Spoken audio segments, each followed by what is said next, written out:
숙제에서 이제 지문 인증을 언급한 학생이 있어서 거기에 대해서 좀 부연 설명하고자 피도라는 거를 준비했습니다. 이 부분은 이제 녹화 영상으로 제가 설명드렸던 부분인데, 우리가 공인인증서, 인증서 기반이 있었고, 신원증명이 있었고, 이 공인인서의 PKI, 중앙집중 신뢰기관이 발급하는 인증서를 사용하는 방식에서 최근에는 이제 탈중앙 쪽으로 가고 있다고 설명을 드렸어요. 그런데 우리가 실질적으로 많이 쓰는 서비스를 보면은 저는 아닌 것 같지만 하여튼 많은 사람들은 인증이 복잡한 거 싫어해요. 안전한 건 원하지만 복잡한 건 싫어하는 것 같아요. 그래서 간편하게 뭔가 인증이 될 수 있으면 좋겠다라는 거고, 간편하지만 안전했으면 좋겠다라는 거죠.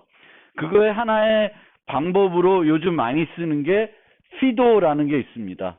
Fast Identity Online 인증이라고. 얘는 이 FIDO라는 얼라이언스 연합이 있는데요. 거기 뭐 구글, 마이크로소프트 여러 기업들이 참여를 하는데, 여기서 여러 가지 인증 방법들을 만들어서 제공하고 있습니다. 그 중에 우리가 보통 많이 쓰는 것 중에 하나가 인터넷 뱅킹이나 카카오 같은 데서 지문 인증하는 거 있잖아요. 그것도 자세히는 모르겠지만 대부분은 이 방식일 거예요. 그래서 이 방식은 공개키 기술을 쓰는 방식입니다. 공개키를. 그러니까 우리가 지문 인증을 하니까 보통 지문 인증은 어떻게 하냐면은 내가 지문을 먼저 등록해 놓죠. 제 맥도 지문 인증이 되는 거여서 처음에 지문 인증할 내 지문을 인식하죠. 그래서 지문이 인식돼서 내 컴퓨터에 어딘가에는 저장이 돼 있겠죠. 지문 정보가. 그 다음에 내가 다음부터는 요 지문을 갖다 대면은 새로 인식해서 인식된 것과 저장된 걸 비교해서 일치하면은 인증이 되는 거죠.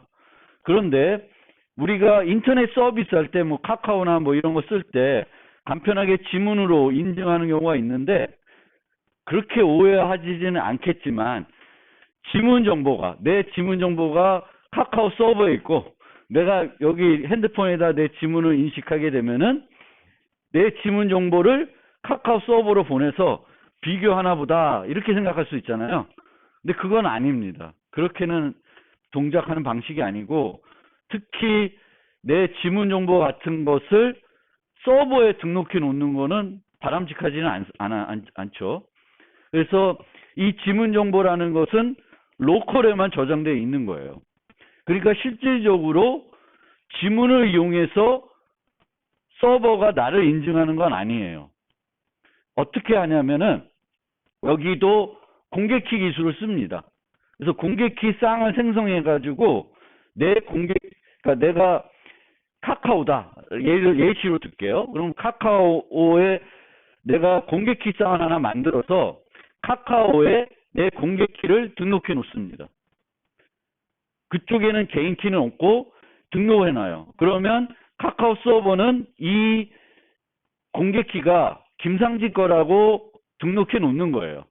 그러면 다음부터 인증을 해야 될 때에는 그 공개키에 대응되는 개인 키를 내가 갖고 있음을 증명을 해야 돼요.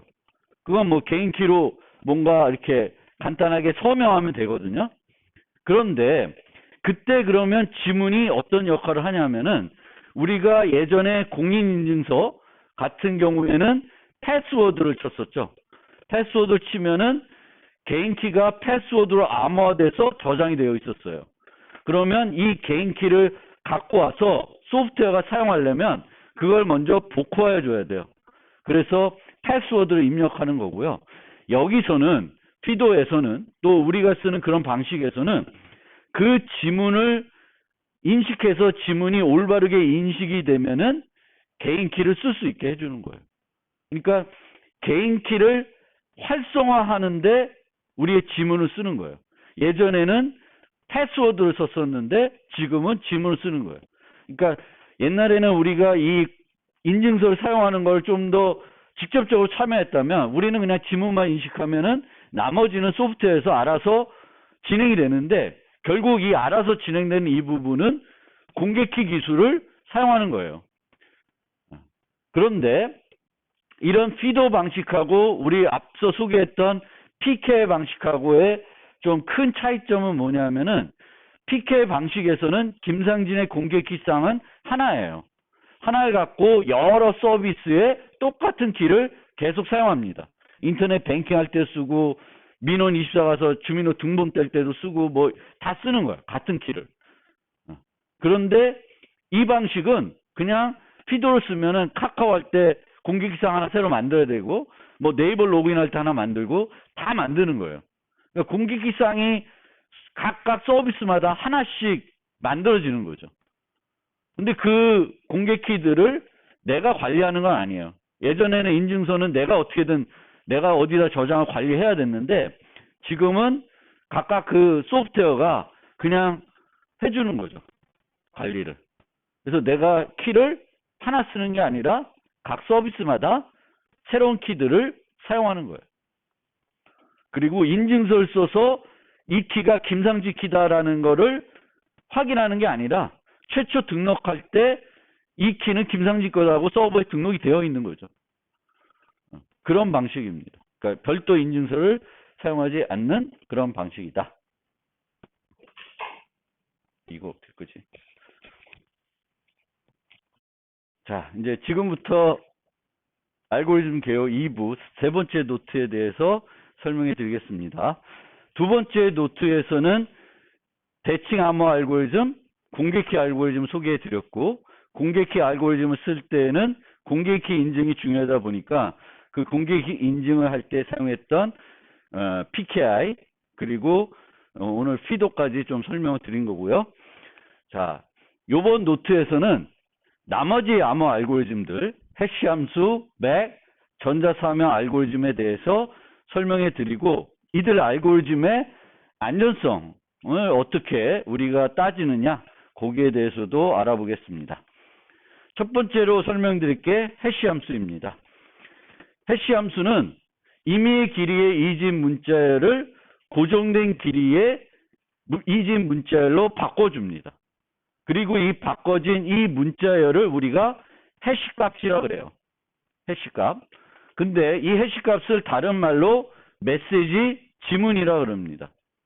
그 얘기는 제 지문은 저를 대신할 수 있는 하나의 정보죠. 마찬가지로 어떤 메시지가 있을 때 그 메시지의 해시값은 이 메시지를 대신할 수 있는 어떤 고정된 길이의 값이 되는 거예요. 그래서 메시지 지문이라고 합니다. 이 해시 함수는 이런 특성들을 갖춰야 되는데 첫 번째가 매우 긴 길이의 메시지도 고정된 길이로 줄여줘야 돼요. 그래서 압축해주는 효과가 있다고 하는데 실제 우리가 압축이라는 용어를 쓰면 약간 오해 소지가 있는데 보통 압축은 압축한 다음에 다시 복원을 해야 되죠. 근데 얘는 그렇지 않습니다. 그냥 줄여주기만 하는 거예요. 또 이 고정된 길이로 매핑해 주는데 그 고정된 길이보다 작은 것도 고정된 길이로 만들어줘요. 그러니까 큰 것만 줄여주는 게 아니라 작은 것도 그 길이. 항상 해시값은 늘 일정한 크기로 결과값을 만들어주는 거예요. 그 다음에 두 번째 요구사항이 계산의 용이성입니다.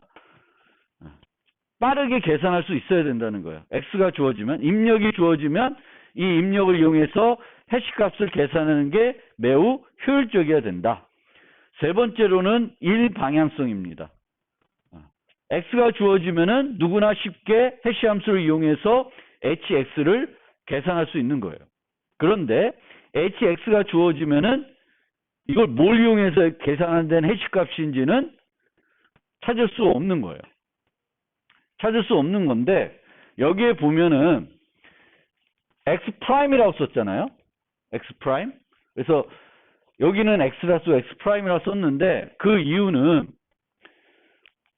뒤에 잠깐 보면서 설명드리면은 우리가 정의역 있고 치역이 있는데 이 해시 함수는 고정된 길이의 짧은 비트로 이제 매핑 시켜주는데 이 매핑될 수 있는 값들은 어마어마하게 많은 거죠. 그렇죠? 근데 얘가 함수가 되려 그러면 이렇게 서로 다른 값이 똑같은 값으로 매핑이 될 수밖에 없어요.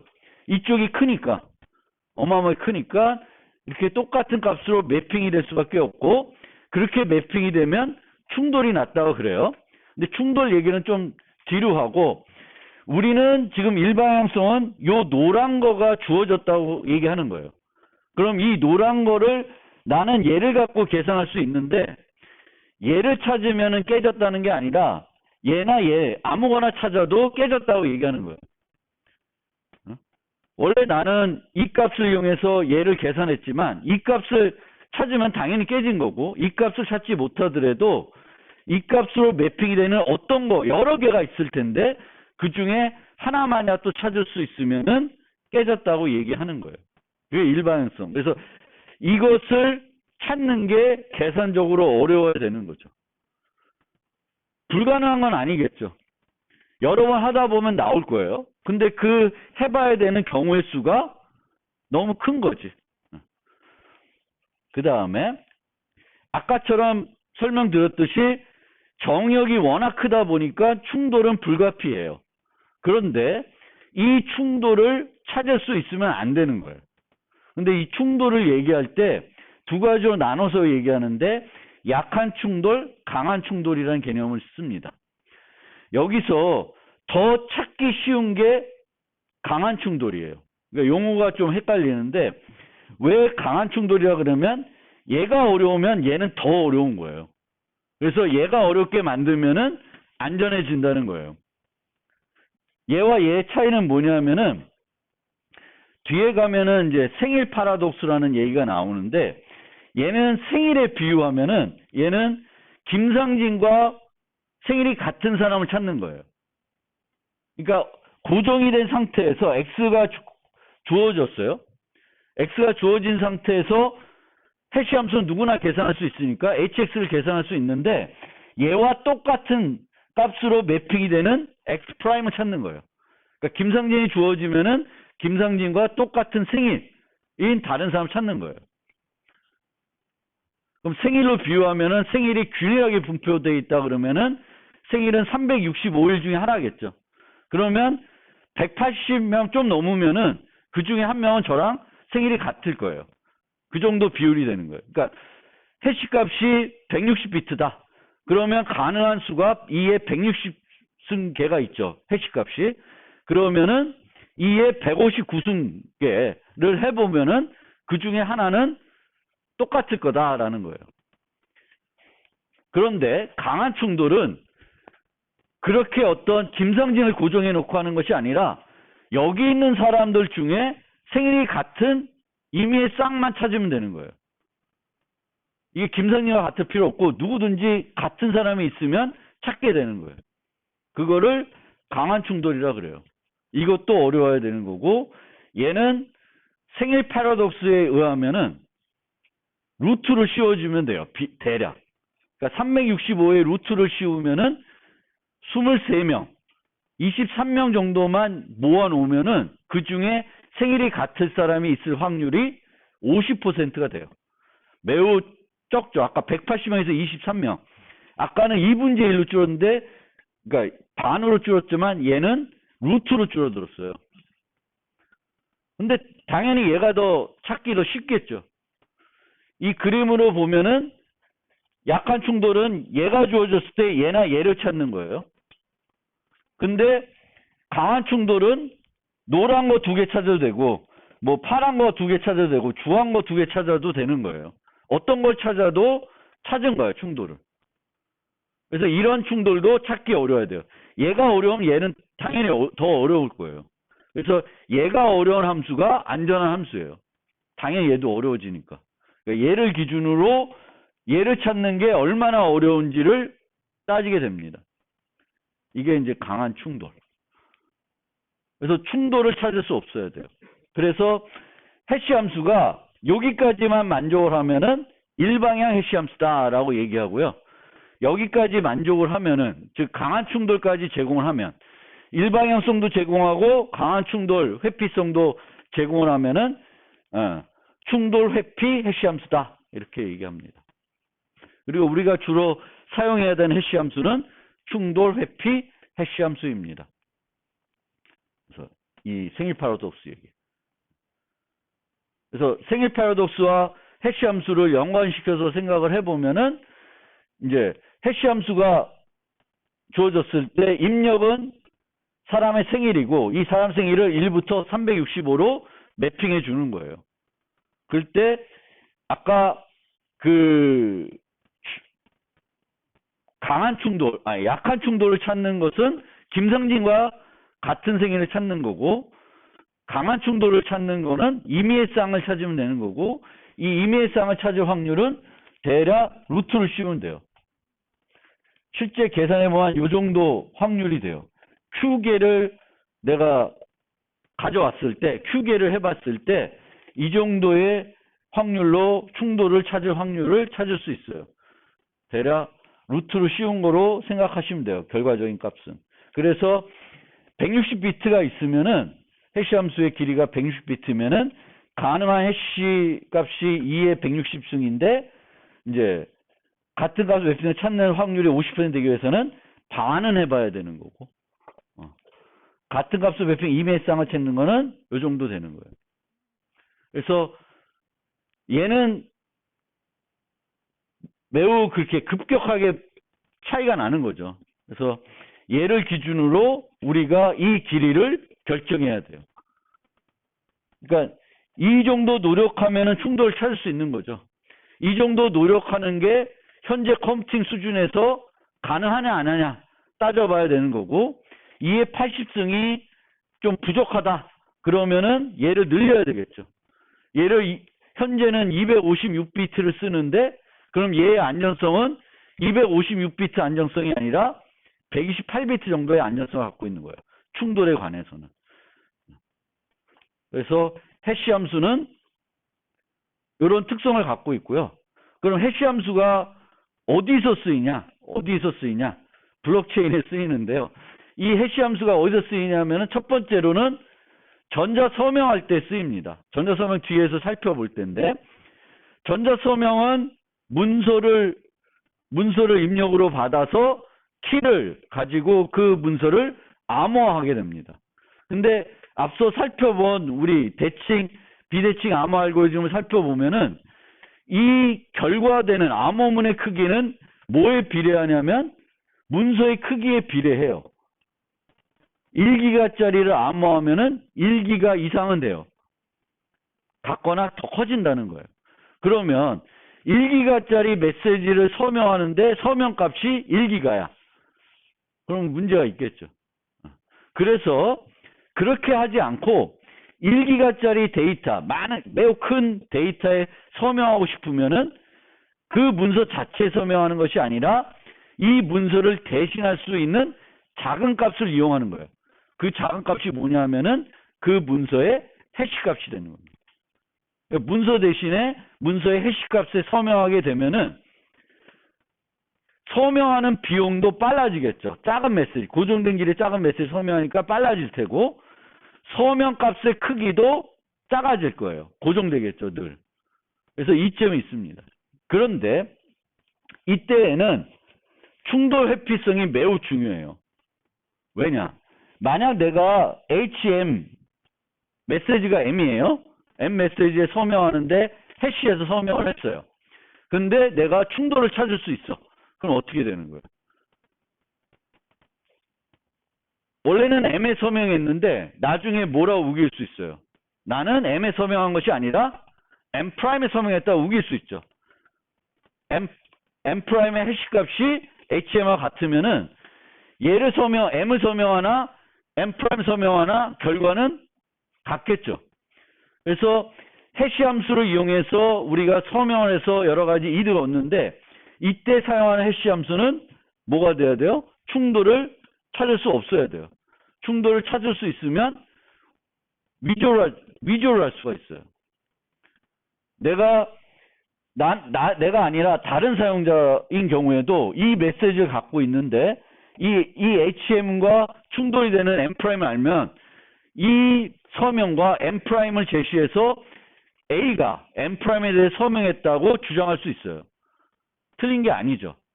HM이나 HM'이나 같으니까. 그래서 해시 함수를 전자 서명에 비용을 줄이기 위해서 사용하지만 절대적으로 충돌을 찾을 수 없는 해시 함수를 써야 돼요.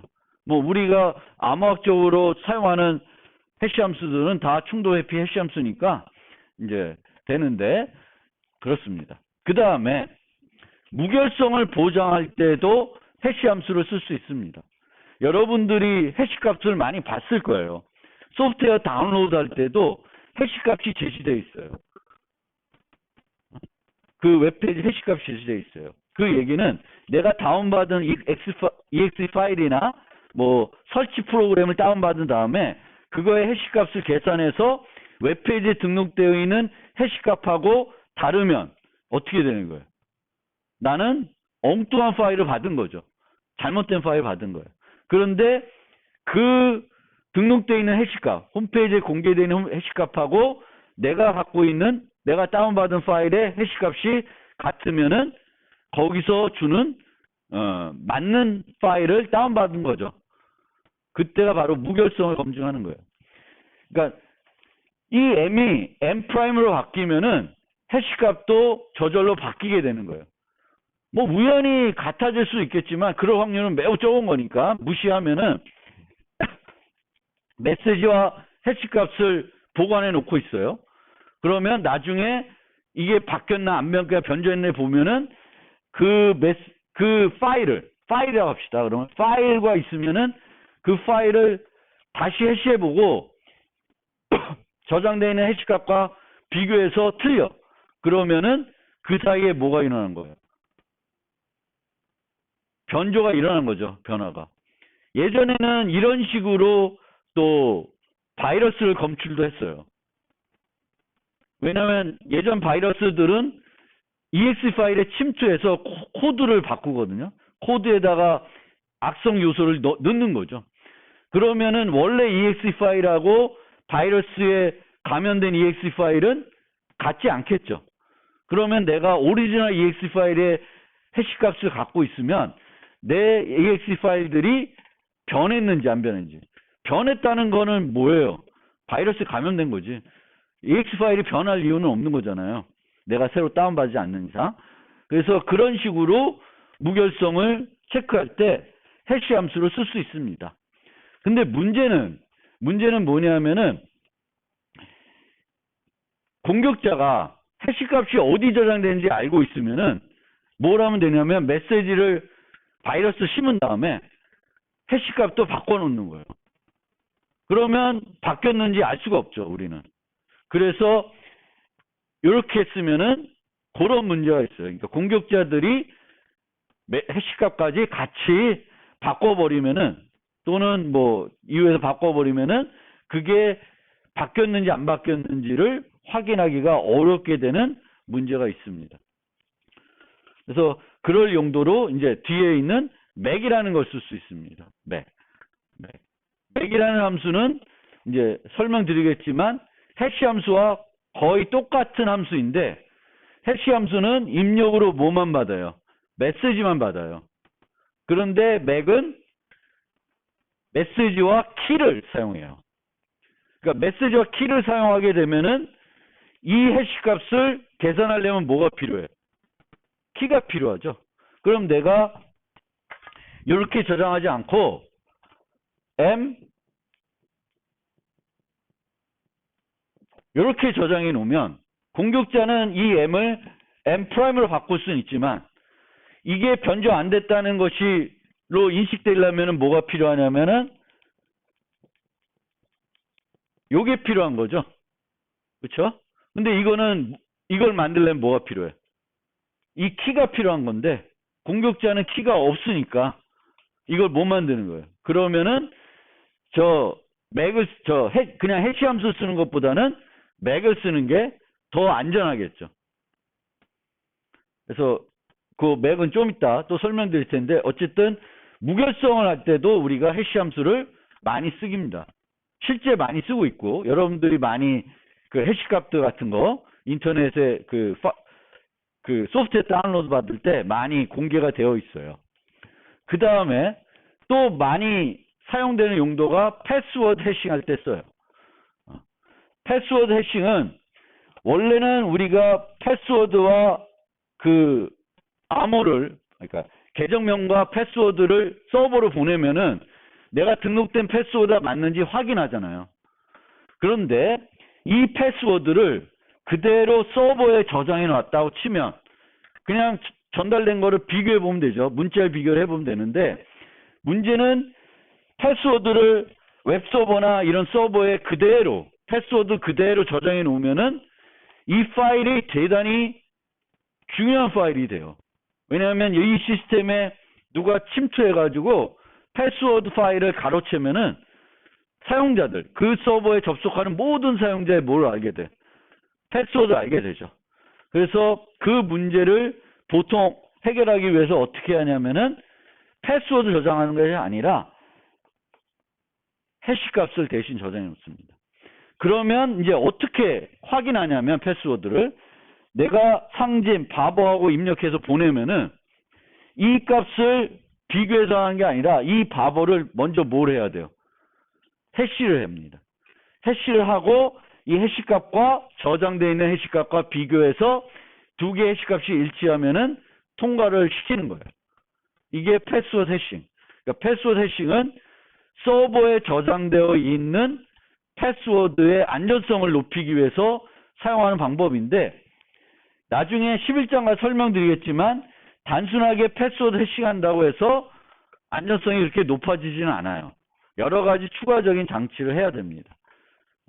그거에 대해서는 그 11장 가서 추가적으로 설명드리겠습니다. 어쨌든 해시 함수는 이런 용도로 많이 사용이 되고 있습니다. 또 요즘에는 이제 블록체인에서도 이 해시 함수를 저 무결성 측면의 용도로 활용을 하고 있는데 조금 특이하게 해싱하죠. 블록체인에서는. 그거는 나중에 또 설명드리겠습니다. 그래서 아까 말씀드린 요 내용인데, 맥은 해시 함수와 똑같은 함수예요. 임의의 길이의 이진 문자열을 고정된 길이의 짧은 문자열로 바꿔주는데, 이 맥은 메시지만 갖고 바꿔주는 것이 아니라 추가적으로 키를 받습니다. 그래서 이 키가 없는 사람은 이 맥 값을 계산할 수 없고, 또 키가 없는 사람은 맥 값을 확인할 수 없어요. 원격 있는 사용자들이 맥 값을 주고받으려면은 서로 같은 키를 갖고 있어야 돼요. 즉, 이 맥에서 사용하는 이 키는, 요 K는 대칭 키예요. 쓰는 사람과 확인하는 사람이 같은 키를 사용해야 돼요. 그러니까 만들 때도 이렇게 만들고, 나중에 확인할 때도 다시 M에서 키를 이용해서 똑같은 값을 만들어 가지고 서로 비교해 가지고 이 맥값이, 내가 받은 맥값이 맞는지, 메시지가 중간에 변조가 됐는지를 확인하게 됩니다.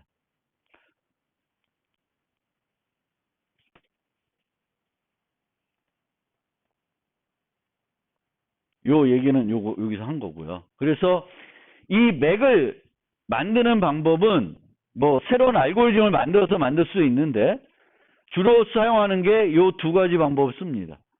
대칭 암호 알고리즘을 생각해 보면, 대칭 암호 알고리즘의 입력은 뭐예요? 키와 메시지죠. 맥하고 똑같죠.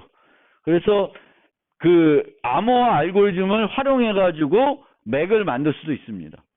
아니면 해시 함수를 이용해서 만들 수도 있어요.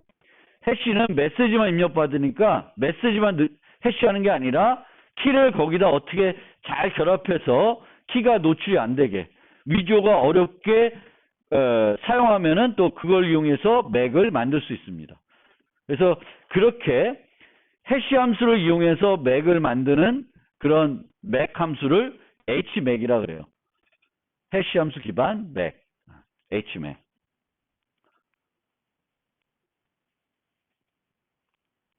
그리고 이제 계속 똑같은 이야기가 이어가고 있는데, 우리가 이제 무결성을 보장하기 위해서, 무결성이라는 것, 메시지가 변조가 안 됐다는 것을 확인해 줄 수 있는 서비스죠.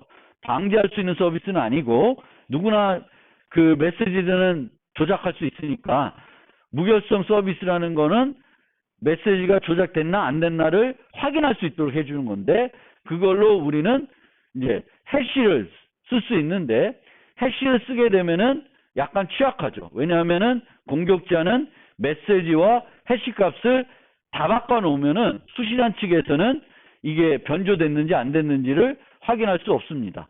그래서 더 안전하게 할 때 이제 사용하는 방법이 첫 번째가 맥을 쓰는 방법이에요. 맥을 쓰게 되면은 공격자가 키가 없으면은 중간에 메시지를 변조할 수 있지만 그것에 맞는 맥 값은 만들 수가 없는 거죠. 그래서 수신 측이 그 송신한 사람이 보낸 값을 확인할 수 있도록 해주는 거예요. 근데 이 맥을 쓰려 그러면은 원격에 있는 두 사용자를 쓰려 그러면은 키를 공유하고 있어야 돼. 같은 키를 갖고 있어야 되고 그 얘기는 A가 B한테 전달하면은 A도 키를 갖고 있고 B도 키를 갖고 있죠. 그러면 실제 나중에 이 맥 값을 A가 만들었는지 B가 만들었는지는 알 수 없죠. 서로 똑같은 키가 있으니까 A도 만들 수 있는 거고 B도 만들 수 있는 그런 특징을 갖고 있어요. 그런 반면에 맥을 쓰지 않고 전자 서명을 할 수 있습니다. 전자 서명을 하게 되면은 이 메시지가 바뀌면 전자 서명 값도 바뀌겠죠. 그렇죠? M에 대한 서명 값인데 얘를 M 프라임 바꿨으면은 이 서명 값은 M 프라임에 대한 서명 값으로는 유효하지 않겠죠. 그래서 전자 서명도 무결성을 보장할 때 쓰일 수 있습니다. 똑같이 맥처럼. 근데 얘와 얘의 차이점이 뭐냐면은 이 맥은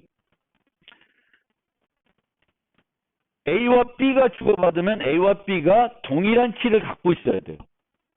그런데 전자 서명은 A가 전자 서명하면은 B는 -KA, A의 서명 키, 개인 키는 갖고 있지 않아도 돼요. 뭐만 갖고 있으면 돼요? 공개 키를 이용하니까 B는 뭐만 갖고 있으면 돼요? 공개 키만 갖고 있으면 이 전자 서명을 확인할 수 있어요. 그리고 B만 확인할 수 있는 게 아니라 누구든지 공개 키를 갖고 있으면은 이 전자 서명 값을 확인할 수 있어요. 그러니까 이 방법을 쓰면은 부인 방지가 누가 했는지가 더 명확하죠. 그리고 확인하기 위해서 공개 키만 주면 되는 거니까 특정한 권한을 줄 필요도 없어요. 맥은 쓰면은 나랑 똑같은 능력을 갖게 되는 거예요. 확인하는 측도 나랑 같은 키를 갖고 있으니까 똑같은 것을 할 수 있는 능력을 갖고 있지만 공개키 기술을 쓰게 되면은 나는 서명할 수 있어도 상대방을 그 서명을 확인할 수 있지만 내 대신 서명을 해줄 수는 없는 거죠. 내 개인 키는 나만 갖고 있으니까 그 B는 수신 그 메시지를 확인하는 상황은 그것이 안 된다는 거죠. 그래서 이제 무결성 보장할 때 이렇게 이제 맥이나 전자 서명을 쓸 수 있는데 특징이 좀 다르다. 얘는 대칭 기술이고 얘는 공개키 기술이고 그래서 거기에 나타나는 특징이 다르다. 물론 비용으로 따지면 맥 계산하는 게 훨씬 성능이 좋습니다. 전자 서명은 공개키 기술이기 때문에 상대적으로 느려요. 해시 함수, 맥, 대칭 암호 알고리즘은 매우 빠른 연산들이에요. 거기에 비교해서 공개키는 상대적으로 이들과 비교했을 때는 매우 느린 그런 성능을 갖고 있기 때문에 효율성 측면에서는 맥이 우수하지만 전자서명은 부인 방지 측면에서 확실히 우수하고 또 이 그 서명 값을 확인하기 위해서 그 뭐 특별한 키를 갖고 있어야 되는 것이 아니라 공개 키만 있으면 누구에도 공개해도 상관이 없는 문제가 안 되는 공개 키만 갖고 있으면 확인할 수 있는 다수가 쉽게 확인할 수 있는 이점이 있는 거죠. 얘는 확인할 권한을 주면은 키를 줘야 되는데 그 키를 주는 순간 그 사용자도 할 수 있게 되는 거고, 얘는 공개 키는 줘야지 확인할 수 있는데 공개 키를 주더라도 걔가 할 수 있는 건 확인밖에는 못 하는 거죠. 그래서 그런 차이점이 있습니다.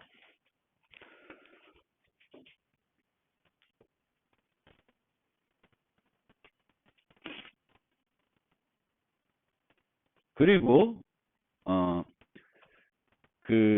우리가 예전에는 이제 메시지를 비밀성을 보장하고 싶을 때,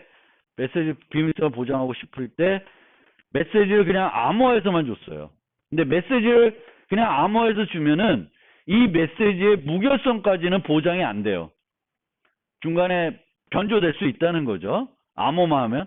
그러니까 비밀성은 보장이 되되 무결성까지 제공이 안 되는 거예요.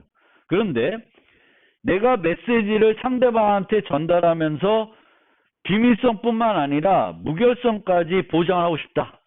그러면은 인증 암호화라는 걸 사용하시면 돼요. 그래서 인증 암호화라는 것은 비밀성과 무결성을 동시에 제공해주는 암호화하는 방법이 되겠습니다. 암호화 방법. 그리고 최근에는 항상 메시지를 암호화할 때 인증 암호화를 기본적으로 합니다. TLS 같은 경우에도 기본적으로 인증 암호화를 해요. 그러면 인증 암호화하는 방법을 한번 생각을 해보면 여러 가지 방법들을 우리가 생각해 볼 수 있는데, 메시지를 암호하면서 메시지 해시 값을 같이 넣는 거예요. 이것도 변조가 되면 깨지겠죠, 다들. 그래서 해시 값이 확인이 안 될 거예요. 근데 메시지가 제대로 복구가 돼서 이 해시 값이 확인이 되면은 변조가 안 됐다는 걸 확인할 수 있죠. 그래서 이렇게 보낼 수도 있고, 요거를 조금 더 안전성을 높이면은 다른 키로 해가지고 해시 값을 포함하는 것이 아니라 맥 값을 포함할 수 있습니다. 그리고 이렇게 해시 값과 맥 값을 암호문 내에 넣지 않고 별도로 그냥 보낼 수도 있어요. 그런데 별도로 보내는 순간 비밀성에 나쁜 영향을 줄 수 있습니다. 비밀성에. 왜냐하면 이 맥이나 해시 함수는 비밀성을 보장하기 위한 함수는 아니에요. 뭔가 메시지에 대해서 일부 정보는 노출이 될 수 있어요. 그게 한 비트가 됐든 두 비트가 됐든 잘 모르겠지만 얘는 원칙적으로 비밀성을 보장하기 위한 건 아니기 때문에 이렇게 하는 순간 M의 비밀성에 나쁜 영향을 줄 수 있습니다. 그래서 이 방법은 이 방법은 쓰지 않아요. 차라리 이 방법이 낫는데, 이 방법은 메시지를 무결성을 확인하려면은 먼저 모두 복호화를 해야지만 확인할 수 있죠. 복호화를 해야지만 메시지도 얻고 해시 값이나 맥 값도 얻을 수 있어요. 그런데 그렇게 하지 않고 얘랑 다른 건 이 방법을 보시면은 메시지를 암호해서 암호문이 만들어졌는데 얘는 메시지를 해시했죠. 맥했죠. 얘는 암호문에 대한 맥값을 계산해서 주는 거예요. 그러면은 이 메시지를 받으면은 뭐부터 하냐면 복호화부터 하는 것이 아니라 이 C에 대한 맥값을 계산해요. 그래서 얘와 받은 맥값과 일치하는지를 보게 됩니다. 일치 안 되면 그냥 버리는 거예요. 일치되면은 그 다음에 풀어요. 그리고 이걸 풀면서 뭘 확신할 수 있냐면은 이 암호문이 변조 안 됐다는 걸 확신할 수 있고, 암호문이 변조 안 됐으면은 거기에 암호화된 평문도 변조가 안 됐겠죠. 그래서 비밀성과 무결성을 동시에 제공하고 싶을 때 현재 가장 많이 쓰는 방법이 이 방법이에요. 이 방법을 영어로는 encrypted MAC 방법이라고 그래요. 암호하고 암호문의 맥값을 계산해서 보내는 방법. 그래서 요즘에 인증 암호화는 encrypted MAC 방법을 기본적으로 사용합니다. TLS 1.3도 이 방법 쓰고 있고 대부분의 최근 방법들은 다 이 방법을 쓰고 있어요. 무별성과 비밀성을 동시에 제공하고 싶으면 인증 암호화를 한다. 이 인증 암호화하는 현재의 기본 방법은 이 방법이에요.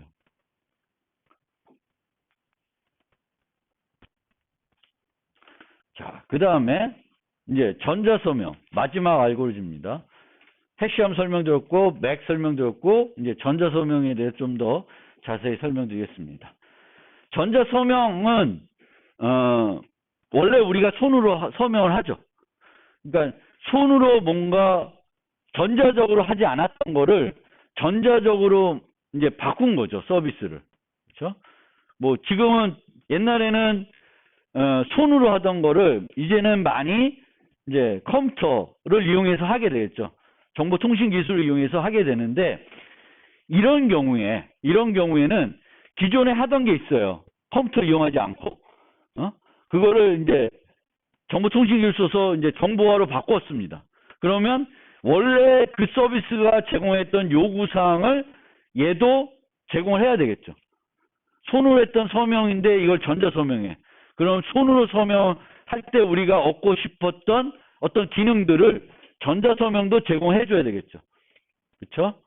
그런데 하나 더 우리가 추가적으로 늘 그런 경우에 생각해야 되는 게 뭐냐면은 기존의 어떤 서비스, 전자적으로 하지 않았던 서비스를 전자적으로 바꿨을 때 얘가 원래 제공하던 기능을 얘가 제공해야 되지만 이렇게 전자적으로 바꿈으로써 나타날 수 있는 얘는 없었던 새로운 문제점이나 요구사항들이 생겨요. 그러니까 얘는 원래 요구사항을 다 만족해야 되겠고 전자적으로 바뀌었기 때문에 그 전자적으로 바뀐 것 때문에 이제 갖춰야 될 요구사항까지 더 추가적으로 만족을 해야 이제 얘를 우리가 전자적으로 활용할 수 있는 겁니다. 그래서 얘를 살펴보기 전에 얘가 원래 어떤 특성을 갖고 있는지 얘와 한번 비교를 해볼게요. 그래서 일반 서명은 보통 그냥 우리가 이렇게 눈으로 대충 확인하고 눈으로도 그냥 서명 있나 보다 하면 그냥 통과 뭐 이렇게 별로 안전하게 확인하진 않죠. 그런데 전자서명은 수학 알고리즘을 이용해 가지고 암호 알고리즘을 이용해서 확인합니다. 그러니까 더 안전하다는 거죠. 늘 어떤 알고리즘을 통해서 정확하게 검증을 해요. 눈으로 우리가 일반 서명을 검증하는 것과 차이가 다르죠. 그리고 전자서명의 안전성은 누가 하든 똑같은 거예요. 제가 하나 여러분이 하나 똑같은 알고리즘, 똑같은 길이의 키를 갖고 사용하는 거예요. 그래서 안전성이 김상지 하는 거의 안전성과 여러분이 하는 안전성에 차이가 없습니다. 근데 손으로 하는 서명은 사람마다 대충 서명 만든 사람 있고 되게 위조하기 어렵게 만든 사람도 있을 거잖아요. 차이가 있겠죠. 일반 서명 차이가 있는데 전자서명은 그런 차이가 없습니다. 그 다음에 일반 서명은 문서 위에다 하죠. 문서와 같이 존재해요. 그런데 전자서명은 문서 따로 있고 전자서명 값이 따로 있는 거예요. 이 문서에 나중에 포함할 수 있겠지만 전자서명 값이라는 거는 문서와 별도로 존재하는 거예요. 이 문서와 키를 이용해서 요 값을 만든 거예요. 그러니까 별도로 존재한다는 거예요. 그리고 일반 서명은 서명마다 늘 뭐 조금씩 달라질 수 있는데 같은 서명을 하는 거죠, 한 사람이. 근데 전자서명은 A 문서에 했던 서명하고 B 문서에 한 서명이 같으면 되겠어요, 안 되겠어요? 안 되겠죠. 왜냐하면 나는 A의 서명했는데 얘가 저기 갖다 붙이면 B의 서명으로 인정이 되면은 안 되겠죠. 그래서 이 전자서명은 늘 뭘 입력받아서 서명값을 만드냐면은 서명할 문서를 입력받아서 만들게 돼요. 그러면은 문서마다 서명값이, 김상진의 서명값은 다 달라지겠죠.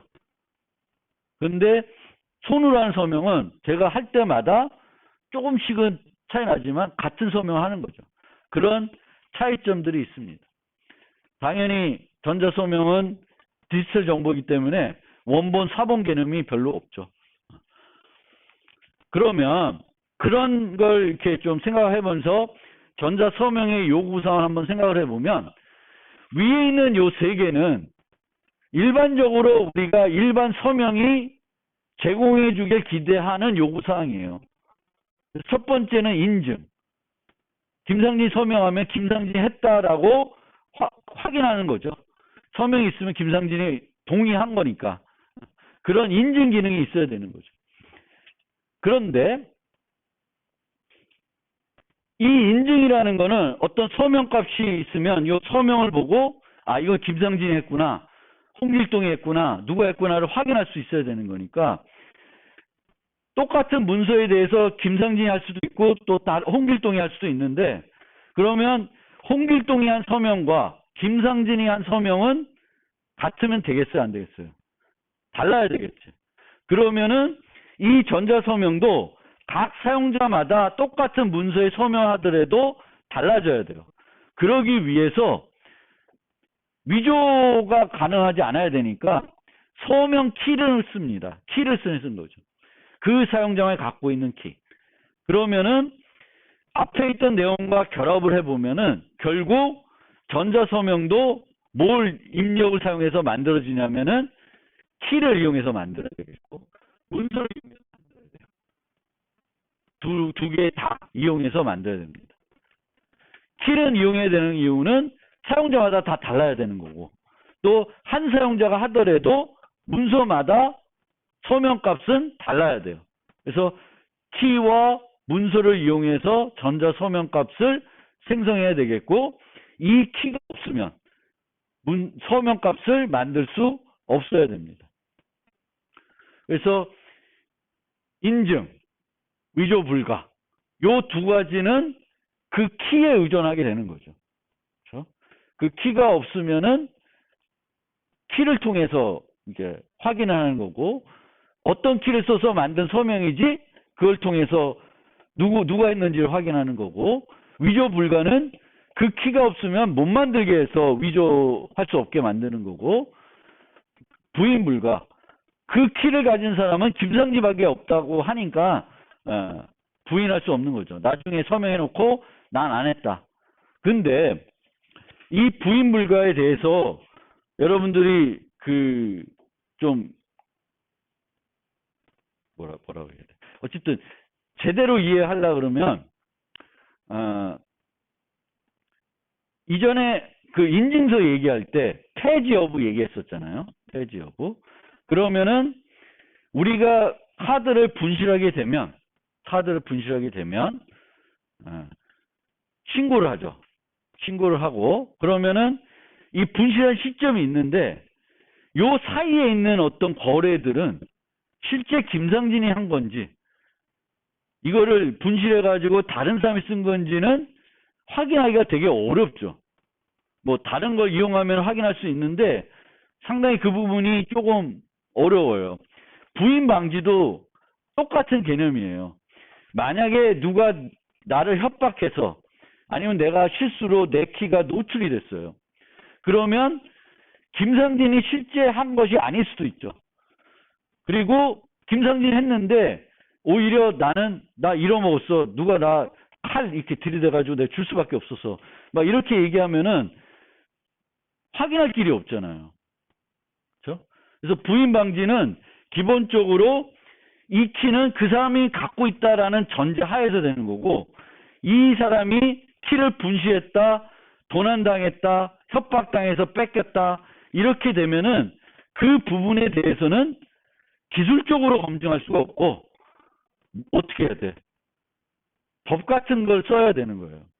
아니 정책적으로 예를 들면 신고한 뭐 전후 얼마는 그냥 무효 처리해야 된다든지 뭐 어떤 모든 사회적으로 우리가 억울해할 수 있는 법을 만들어서 처리해야 되는 거지 기술적으로 부인 방지를 무조건적으로 제공한다는 건 있을 수가 없는 거예요.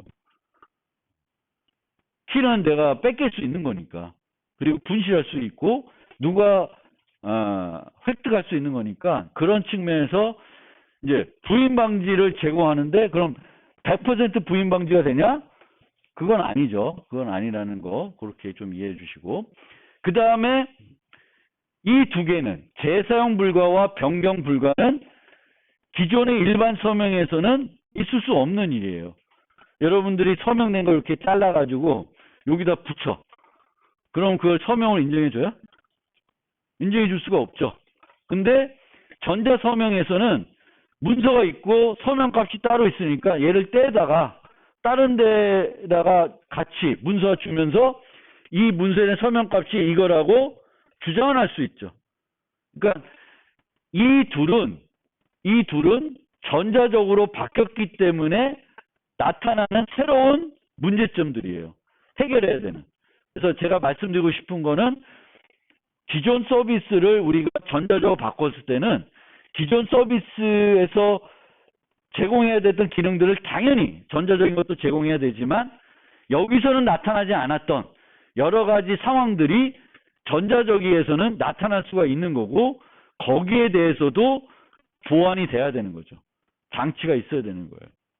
여러분들이 그런 걸 좀 생각을 해보시면 좋겠고, 이 두 개는 결국은 이 두 개를 못하게 하기 위해서는 전자서명값이 뭐에 의존해야 되냐면은 문서에 의존해야 되는 거예요. 문서에 의존하지 않으면은 얘를 갖다가 다른 데 붙이는 거지. 얘를 여기다 갖다 붙였다. 그럼 이 M'하고 M이 달라지는 거죠. 충돌만 안 난다면, 해시값 써서 충돌만 안 난다면은 이 값과 이 값이 같을 수가 없어요. 그래서 얘를 여기 갖다 쓸 수는 없는 거죠. 그래서 그런 요구사항들이 있습니다.